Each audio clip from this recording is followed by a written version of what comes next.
Всем привет! Мы в гостях у Эль Казахстан, программа Махаббат Квиз. Меня зовут Лейла. Я Туйгун. Да, и сейчас мы начнем отвечать на вопросы, которые нам заранее подготовили, а мы их вообще не читали. Что, ты готов? Начинаем, да? Да. Итак, кто начнет первый? Давай на Сулейфа.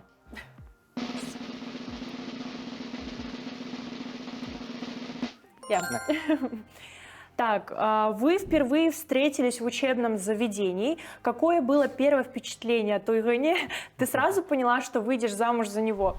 Вообще многие говорят, что действительно того самого человека ты увидишь и сразу поймешь, что он тот самый. И вот не приврать, мы постоянно всем эту историю рассказываем, что да, так и было. Я увидела его в коридоре, я как сегодня прям помню, что на нем был такой молочный свитер вязаный от фирмы Пола, и он шел такой вот прям статный, высокий, плечастый. На тот момент такое ощущение было, что вокруг меня были совсем другие парни, и дело, наверное, было не в внешности, а в целом об энергетике, о харизме. И поэтому, да, если отвечать на вопрос, я сразу поняла, и мне понравилось вообще все о нем, внешне, а далее уже и внутренне.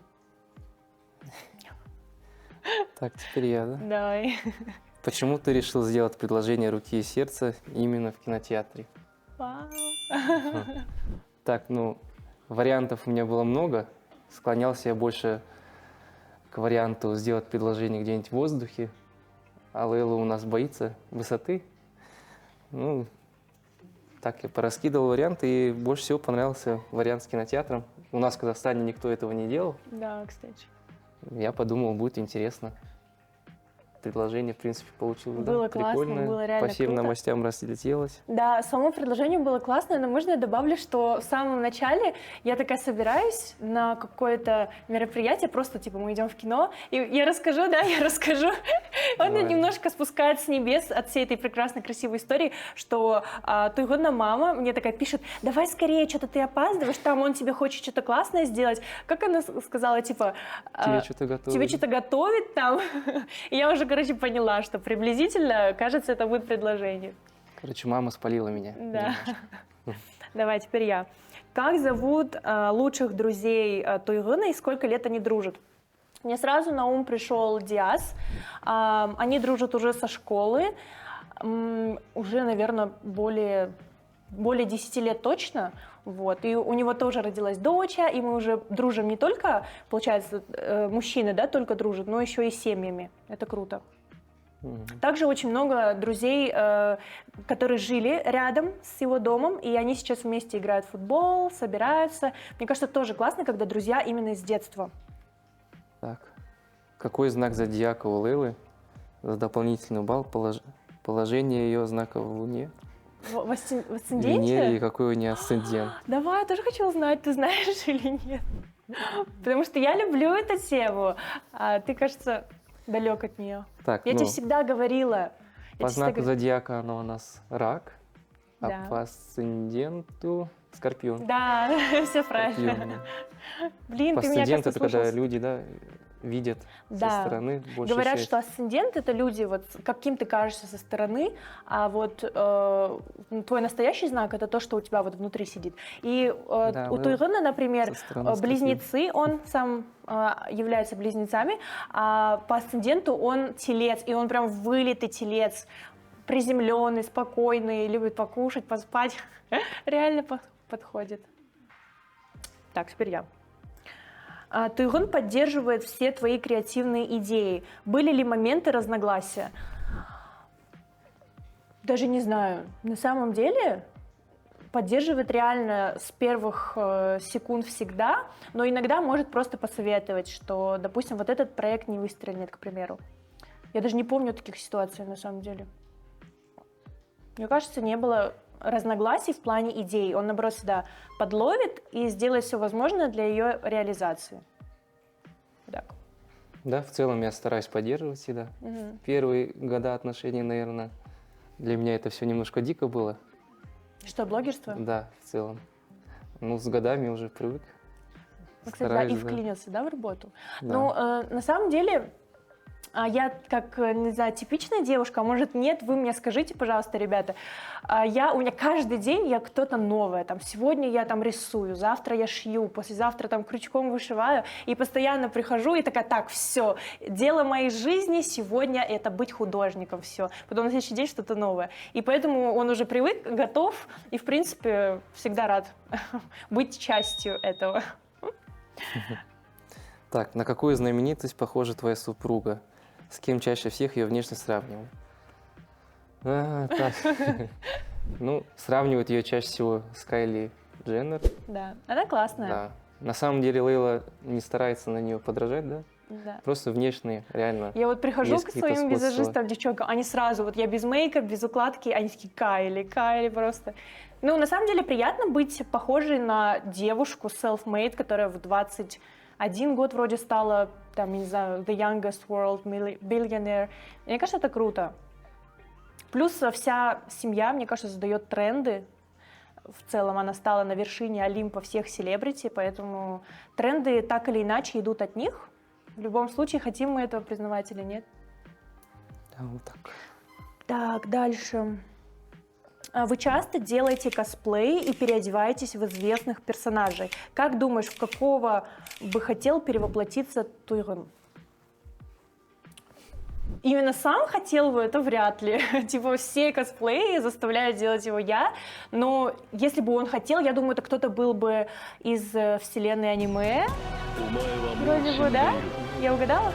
Какой-нибудь, не знаю, крутой накачанный мужик с катанами и все такое, да? Ну да, больше я уношусь по аниме, ну косплей особо желания нет. Да. Я его умоляю закосплеить мандарина из фильма «Быстрее пули», где снимался в главной роли Брэд Питт. Ребята, скажите, он реально на него похож? Это Аарон Тейлор Джонсон, вроде актер. Капец похож. Вот посмотрите, просто прогуглите, реально очень похож. Так, сейчас у твоей супруги ник в инстаграме Лейла Рейнбек, но всем она известна как Лейла Фокс. Откуда появился этот псевдоним? Псевдоним Лейла Фокс. Ты знаешь эту историю? Ну, я тебе рассказывала ее точно. Так, если честно, я не знаю откуда. Знаешь. Тогда не помню. Знаешь. Подумай. Давай, я в тебя верю. Нет? Рассказать? Нет, не помню. Получается, что в самом детстве у меня на Новый год практически раза 3 подряд был костюм лисички. Мне его мама сама шила. Да-да-да. И я всегда на всех детских фотографиях именно утренников с Нового года была лисой. У меня даже шапочка была с ее мордочкой прям. И в детстве, не знаю, как-то вот лисичка. И потом, как подросла, появилась, конечно, Меган Фокс. И вот это звучит очень круто на английском. И просто как-то в Инстаграме были заняты все наименования, никнеймы, там типа Лейла. У меня тогда была фамилия девичья Серикова. И я решила, почему не сделать что-то прикольное, оригинальное, и решила добавить Фокс с 2 иксами, чтобы типа так загадочнее было, я не знаю. Мы еще на одном из первых свиданий поехали на Медеу.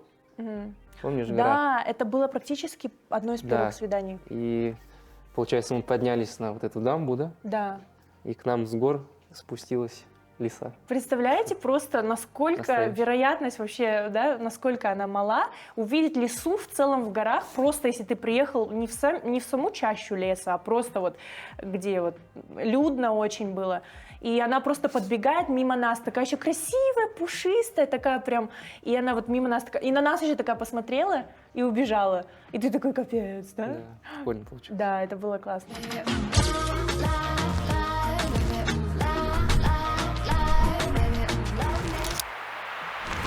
Вещь, которую никогда не выкинет твой супруг. Я знаю ответ на этот вопрос. Можно скажу?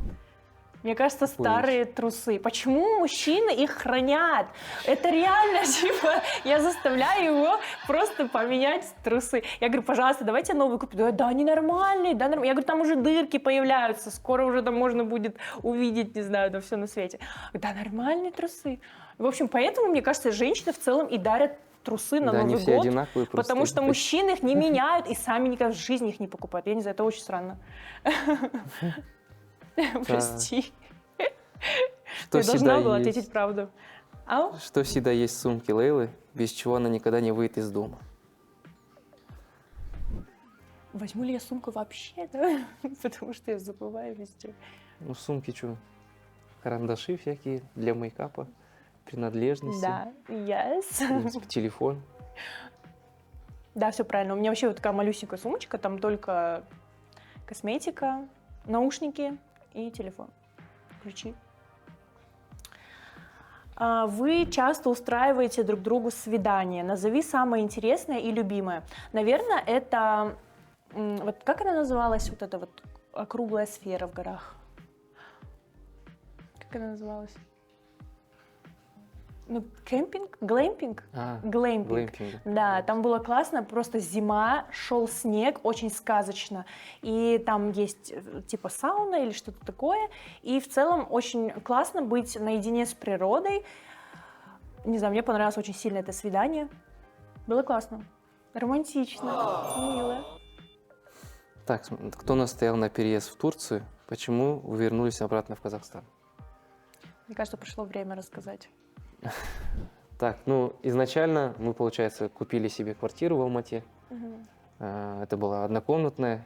И в какой-то период мы поняли, что нам надо будет расшириться. Мы пришли к моим родителям, сказали, что мы хотим расшириться, купить побольше квартиру. И тогда мой папа сказал, что вы давно хотели куда-то переехать, да? В Америку мы планировали. Он говорит, почему бы вам Не попробую. не попробовать, вот, допустим, переехать в Турцию, да? И мы начали как-то разгонять эту идею, почему бы не попробовать. И вот так, в принципе, переехали. Почему обратно вернулись? Одна из основных причин, мы вообще изначально, когда переезжали, мы хотели переехать всей семьей, с моими родителями, может, в будущем еще и с Лейлиными родителями. Но, к сожалению, по семейным обстоятельствам, у меня, получается, отец немножко приболел, и ему нельзя было больше уезжать туда. И мы с Лейлой решили, что, в принципе, нам без родных сложновато, и мы поэтому вернулись, да, в Да. Турцию. И так, в принципе, там немного скучновато для молодежи. Мгм. Туда лучше ехать в более пожилом возрасте, когда тебе тупо надо покушать, полежать, покушать, полежать, больше там, в Ну, принципе, там делать классно, нечего. Да. Но да. так, конечно, классно.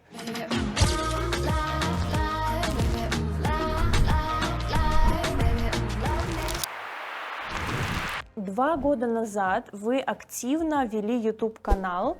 Какое самое просматриваемое видео на данный момент? Очень классно залетали, типа, ну а чё, прикольные видео, что-то типа, как сказать, лайфхаки, которые мы пробуем на себе из интернета. Это были классные, прикольные штучки, всякие, как сказать, они даже более были детские, что ли, такие развлекательного формата, там, где ты пробуешь сделать струю воды из шарика, это было прикольно. Но людям это нравилось, тем более это были времена пандемии, когда, в Был принципе, карантин, делать да, было нечего. всем было делать Ну, нечего, и прикол. все реально смотрели, и было классно, и прикольно, а нам тоже было делать нечего, и мы решили устроить себе такие прикольные дни. Самое много просмотров было на видео, где мы у друг Вопросы, друга ответы. взяли интервью. Да, тоже. кстати, примерно такое же видео, где мы отвечали на вопросы, которые задали уже непосредственно наши подписчики, Мгм. и тоже всем понравилось это видео. Так, вы одна из самых спортивных семей среди знаменитых блогеров. Как часто вы ходите на спорт? Плюс назови любимое упражнение Лейлы в зале. О, как часто ты ходишь на спорт? Я хожу сейчас в зал каждый день. За это меня Лейла ругает. Я такая, да что такое? Каждый день просто. Да. Ну расскажи, почему ты так ходишь каждый день? Даже полезная минутка полезной инфы. Это долго, по идее, раскладывать все это. Каждый день хожу, потому что в этом у меня уже большой опыт есть. Я раньше занимался 3 раза в неделю. Мгм. Ну, организм привыкает, поэтому для прогресса каждый раз приходится делать что-то новое. Поэтому я решил попробовать заниматься каждый день, делать упражнения на одну группу мышц. Пока что хорошо. Хороший результат. Постепенный и такой результат более точечный. Можно Мгм. подправить то, что ты хочешь там уменьшить или увеличить, это тоже классно. А мое любимое упражнение? Так, ну, Лейла полюбила упражнения на руки, на бицепс. Так, ну, чаще всего она старается делать ягодичный мостик. Мостик, да. Это реально мое самое любимое упражнение. Ты просто приходишь, ты можешь реально сделать только его, если у тебя нет времени, и уйти накачанной, красивой, с большой попой. Мне кажется, это идеально. Ягодичный мостик тоже можете прогуглить. Девочки, советую. Так, теперь я. Вы вместе уже больше 7 лет. Блин, мы только что в начале программы спорили, 7 или 8 мы женаты. Просто мы уже не считаем. Знакомы 8, так, да, женаты 7. Первый кризис в отношениях настал спустя какое время и как удалось с ним справиться?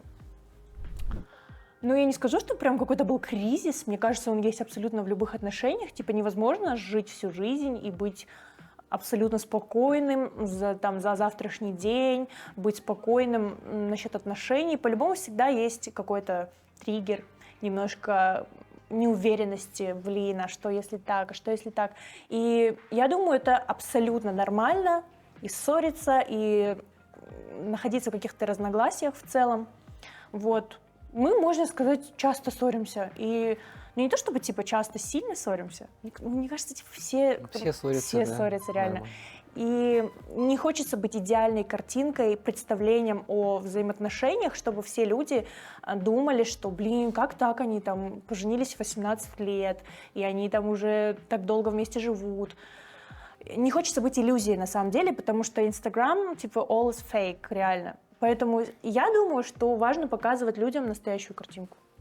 Мы, да, бывает ссоримся и сильно ссоримся, но потом понимаем, что роднее человека нет, тупо. И просто, знаете, как сказать, мы уже как одно целое, неотделимое, то есть нет других вариантов, кроме как прийти друг к другу, помириться и, не знаю, чтобы все было у вас опять нормально. Тем более у нас есть ребенок, Тамириска, ей уже скоро 4 года. Я думаю, ребенок так или иначе сплачивает семью и делает ее более крепкой, но это так. Но ради ребенка тоже не нужно оставаться в отношениях, если вы уже переросли там друг друга. Поэтому важно расти вместе, идти вперед тоже вместе, на одном уровне, чтобы один от другого не отставал, чтобы вы развивались вместе. Если сейчас раскрывать эту тему, сейчас уйду в психологию и буду вам тут 10 часов рассказывать. Но мне кажется, это основной залог, зная, что вы вместе, нет других вариантов, кроме как опять помириться, понять друг друга. Вот. Главное уметь прощать, Да. понимать. Да. Ссориться, в принципе, все. Да. Да. Как раз про Томи вопрос. Как поменяло твое мировоззрение рождение Томи? Твое, да? Мое, получается. Мгм. Так, ну, поменяло, в принципе, колоссально. Мгм. На многое, что повлияло в жизни. Что в целом дало больше мотивации двигаться, зарабатывать. Стали мы более ответственные, Мгм. стали за режимом следить наконец-то. Раньше мы могли до 5 утра шастать, часик поспать, потом опять. И так каждый Гулять. день, да. Как появилась дочка, мы наконец-то наладили свой режим. Пришла большая ответственность. Мне еще кажется, что мы начали быть семьей чаще благодаря нее, потому что у меня есть маленькие братишка с сестренкой, для меня маленькие, и у них разница не такая большая. И мы чаще проводим время все вместе, когда где-то гуляем, потому что мы идем на эти встречи ради нее большей части, чтобы она классно провела время, и стали более такие семейные, реально. И наш идеальный вечер раньше это была какая-нибудь тусовка, желательно до утра, чтобы мы там просто дизелили. А вот сейчас идеальный вечер это просто, пожалуйста, уложить ребенка пораньше, посмотреть какой-нибудь годный, хороший фильм и просто выспаться, реально, просто выспаться. Это шикарный вечер. Все? Теперь я. Почему никто не читает вопросы? Так, ваша любовь завязана на цифре, да, вместе 4. Почему сразу такой ответ, я в шоке? Просто такая прикольная история. У нас раньше же был шоурум, магазин Фоти Фокс, и почему-то цифра 4 сопутствует, не знаю, всю мою жизнь меня. Я выигрывала конкурсы красоты в далеком детстве под номером 4. Все это было как-то все так взаимосвязано, и всегда счастливое число, оно было либо 44, либо 444, либо просто 4. И у меня там, допустим, моя карточка от банковской, вот банковская карточка тоже в конце там просто 440, там, это вот концовка такая. И типа везде меня окружает, и я думаю, что это моя счастливая цифра. Потом я встречаю своего супруга, у которого по жизни то же самое, да, все удачливые какие-то даты, да, выставили там всегда. В нашей семье всегда преследовала. 4. А, кстати, мы когда познакомились, у него была машина GS, Lexus, и у него номера были 044. Вы представляете мое состояние, когда я по жизни с этой цифрой связанная, вижу номер машины моего будущего мужа, и я такая, ну все, это была последняя капля, мы женимся. Вот. Прикольный вопрос, как будто прям знали. Классные вопросы. Так, как ты видишь свою Оказывается, жизнь с Лейлой через 10 лет? Так, через 10 лет. Ну, конечно же, успешнее. У нас вечная проблема с жильем. Лейла мне всегда жалуется, что оно у нас непостоянное. Мы вечно куда-то переезжаем с сумками, Чемоданами, с мешками. чемоданами то туда, то в Турцию, то в другой дом, то переезд. Поэтому, надеюсь, через 10 лет у нас в этом плане все устоится.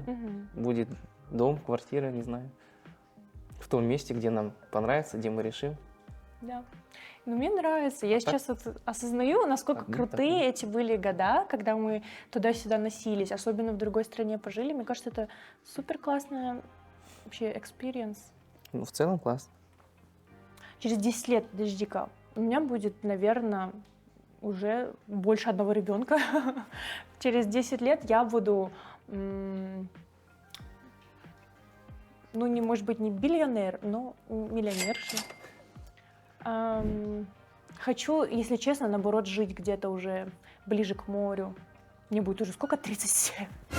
А 36? Ну, короче, да. Не знаю, загадывать тоже странно. Просто идти к своим целям более пошагово, а потом жизнь покажет направление на самом деле. Потому что еще 100 раз все может поменяться. Но в целом, да, все будет хорошо, мы будем вместе, мы будем делать дела. Может быть, посмотрим это видео и будем вспоминать.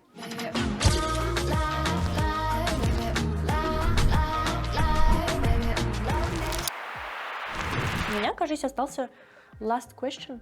Когда ты поняла, что любишь Туйгана? В тот самый день, в том самом бежевом свитере, в той самой вот этой дверном проеме нашего учебного заведения, не самого красивого.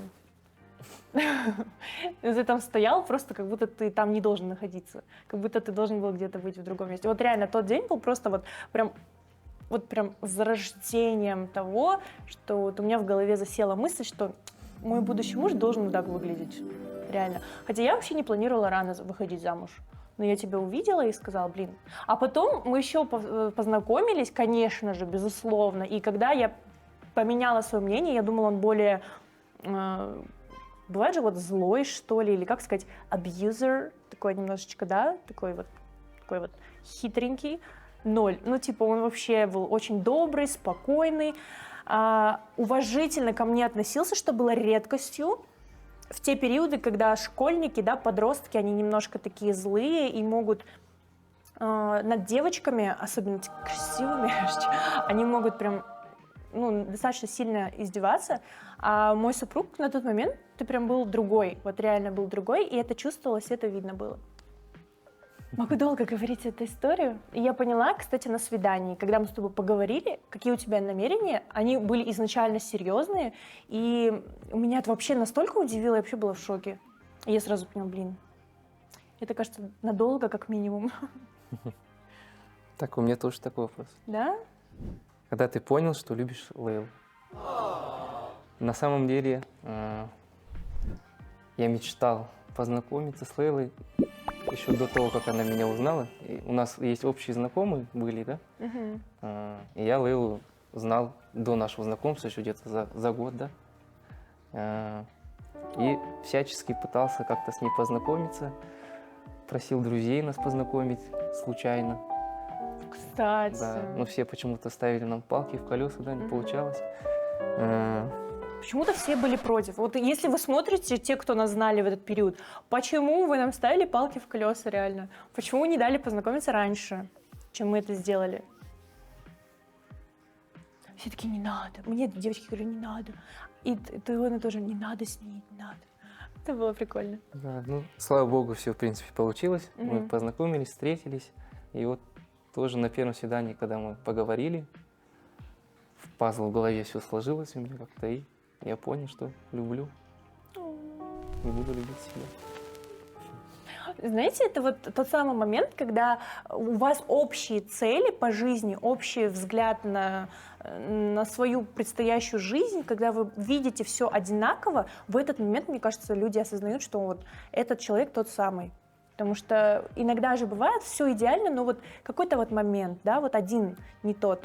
Вот он потом все равно по жизни немножечко дает вот этот вот сбой, да, в отношениях. А когда вы изначально хотите одного и того же, идете вместе, мне кажется, это очень классно, и это главное. Спасибо А тебе. мы встретились, познакомились. Да. На третьем где-то свидании уже решили, что Да, что мы будем женимся. жениться. Да. Я домой маме приезжаю, говорю, мама, я замуж ухожу. Мама говорит, ты что? Ты что, совсем? Родители нас попросили немножко подождать, да? Ну, хотя бы годик, А так бы мы уже погодите, через годик. месяц Мама говорит, поженились. ну куда ж 18, а в 17 лет уж куда? И мы ждали. Потом через полгода ты мне сделал предложение, и через год Еще от пару момента месяцев, знакомства, да. да. Год после знакомства, на минуточку, женились, да. Как-то так. Да, блин, спасибо тебе за интервью. Можно будет от себя добавить, конечно, какие-то вопросы, но мы с тобой 24/7 вместе. Я даже не знаю, вот нас заранее попросили, может быть, вы хотите что-то друг у друга спросить. Сколько детей ты хочешь? Такого плана?